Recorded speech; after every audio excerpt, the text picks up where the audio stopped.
दोस्तों study 94 with Rajendra में आपका स्वागत है। आज का जो हमारा टॉपिक है वो है भारतीय संविधान के भाग।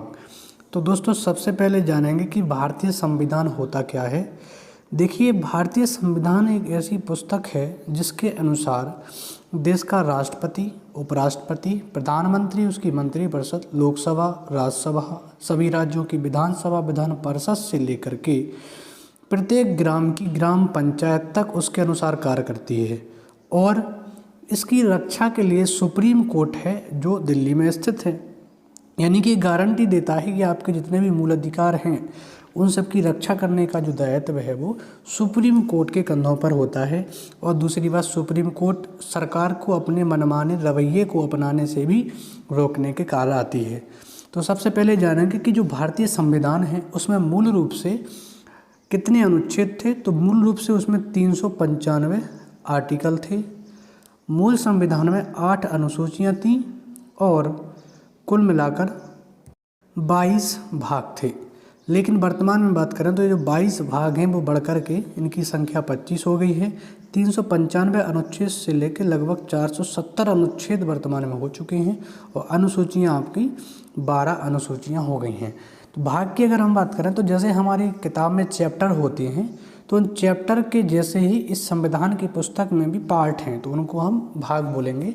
उनकी जो प्रत्येक जो हेडिंग्स हैं वो आपके आर्टिकल्स वहाँ पर हो जाएंगे। ठीक है, अनुसूचियों को एक समरी के तौर पर अलग से उसमें जोड़ा गया है। तो सबसे पहले देखेंगे कि जो संविधान के भाग हैं उसमें पहले भाग से लेकर के हम आपको स्टार्ट करेंगे और जितने भी फैक्ट संविधान के बनेंगे, चाहे वो किसी भी एग्ज़ाम के हों, इस वीडियो में हम डिस्कस करेंगे। तो वीडियो को बिल्कुल आखिरी तक आप ज़रूर देखें। अगर आपको वीडियो पसंद आती है तो लाइक एंड सब्सक्राइब ज़रूर करें। दोस्तों, भारतीय संविधान में वर्तमान में 25 भाग हैं। उन 25 भागों में जो पहला भाग है यानी कि पार्ट 1, उसका नाम है संघ और उसका राज्य क्षेत्र।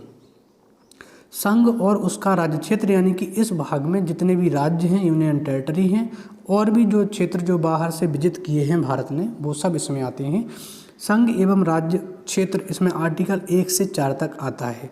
तो पहले आपको यही याद रखना है कि भाग 1 में अनुच्छेद 1 से लेकर 4 तक है और उसका नाम क्या है, संघ और उसका राज्य क्षेत्र।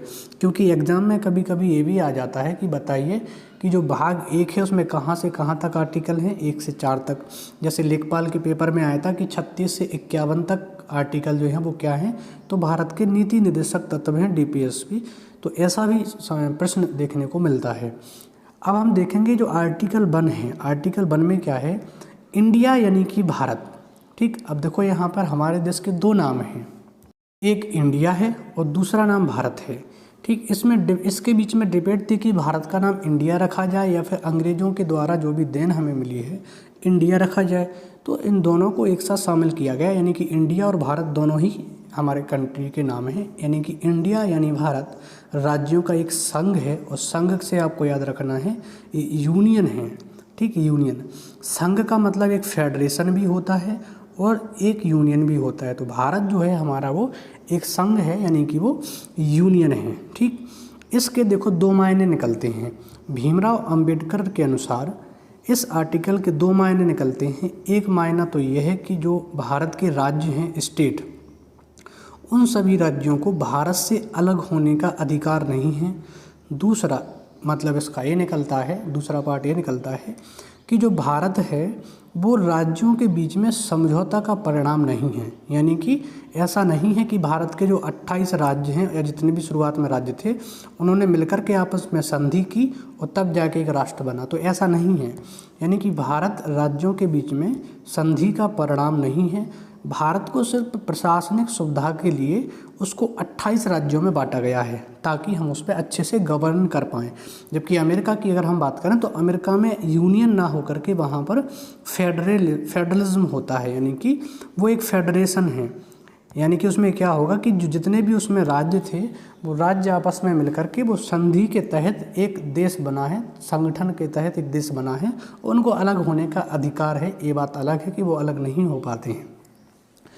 भारतीय क्षेत्र की अगर हम बात करें तो देखो, भारतीय क्षेत्र में वर्तमान में 28 राज्य हैं, 8 केंद्र शासित प्रदेश हैं और दूसरा किसी भी समय भारत में मिलाए गए क्षेत्र तो आपको पता होगा जैसे गोवा, दादरा नगर हवेली, दमन दीव, तो ये सब ऐसे टेरिटरी हैं जिन पर कभी ना कभी पुर्तगाल का अधिकार था। तो पुर्तगाल से भारत ने छीन लिए, यानी भारत को प्रदान किए गए। तो वो ऐसे देश हैं, ऐसे क्षेत्र जो दूसरे थे और अब भारत में मिल चुके हैं। ऐसी पांडिचेरी पे आपको पता है कि यहाँ पर फ्रांसीसियों का एक कॉलोनी बसी हुई थी। तो फ्रांसीसियों से हमने पुडुचेरी ले ली, गोवा, दादरा, दमन दीव ये सब हमने पुर्तगाल से ले लिए। और सिक्किम जो था पहले एक स्वतंत्र देश था, एक राज्य मान लो, जो जहाँ पर राजाशाही शासन होता था। बाद में भारत का एक संरक्षित राज्य बन गया और उसके बाद भारत में पूर्णता मिल गया। यानी कि 3 प्रकार के क्षेत्र अपने भारत में हैं। एक तो राज्य यानी जो 28 हैं, केंद्र शासित प्रदेश जिस पर केंद्र का शासन सीधा होता है, 8 है यूनियन टेरिटरी हैं, और ऐसे क्षेत्र जिसको भारत ने अपने क्षेत्र में मिलाया हुआ है, जैसे गोवा, दादरा नगर हवेली, दमन दीव, पुडुचेरी और सिक्किम। तो एक तो आर्टिकल 1 हो गया आपका, ठीक है। इसके बाद आर्टिकल 2 की अगर हम बात करें तो आर्टिकल 2 में संसद की शक्तियों की बात की गई है और आर्टिकल 3 में भी संसद की शक्तियों की बात की गई है। आर्टिकल 2 में कहा गया है कि संसद की शक्ति है या संसद के पास ये अधिकार होता है कि वो नए राज्यों को भारत में प्रवेश कर सकती है, यानी कि राष्ट्रपति की पहले अनुमति लेने के बाद, राष्ट्रपति की पूर्व अनुमति से संसद को यह अधिकार होता है कि किसी क्षेत्र को वो भारत में मिला सकता है। अभी यहाँ पर ध्यान देना है कि ये क्षेत्र भारत का नहीं है, यानी कि मान लो कि ये इंडिया है और इंडिया ने अगर किसी कंट्री पर आक्रमण कर लिया या फिर किसी और माध्यम से भारत में मिला लिया, तो संसद को अधिकार होता है कि दूसरे क्षेत्र को भारत में मिला सकता है, ठीक। तो एक तो ये हो गया।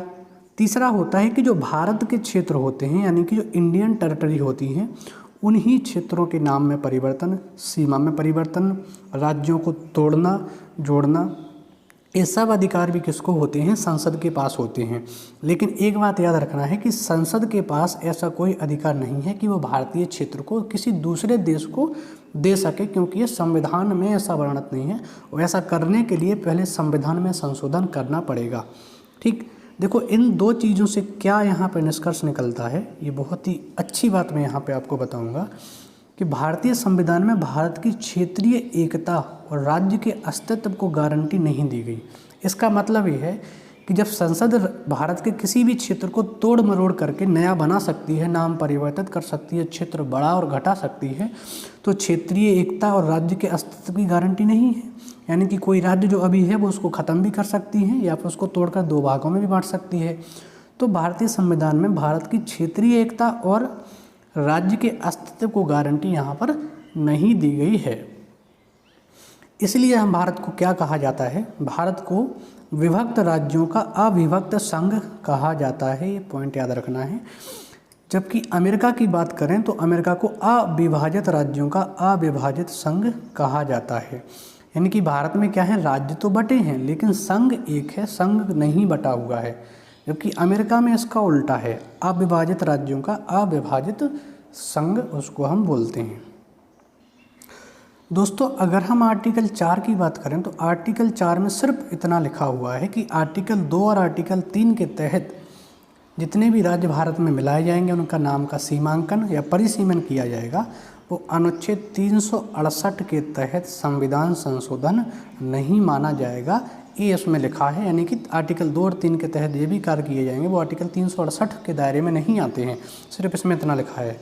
तो दोस्तों भारतीय संविधान के भाग 1 हमने आपको पूरी तरह से करवा दिया है। इससे जितने भी क्वेश्चन बनेंगे वो आप यहाँ से आसानी से कवर कर लेंगे। तो इसका जो अगला पार्ट है वो अगले दिन आपको मिल जाएगा। तो आप वीडियो को सब्सक्राइब जरूर करें ताकि हमारी पहुँच आप तक सीधे हो जाए। धन्यवाद।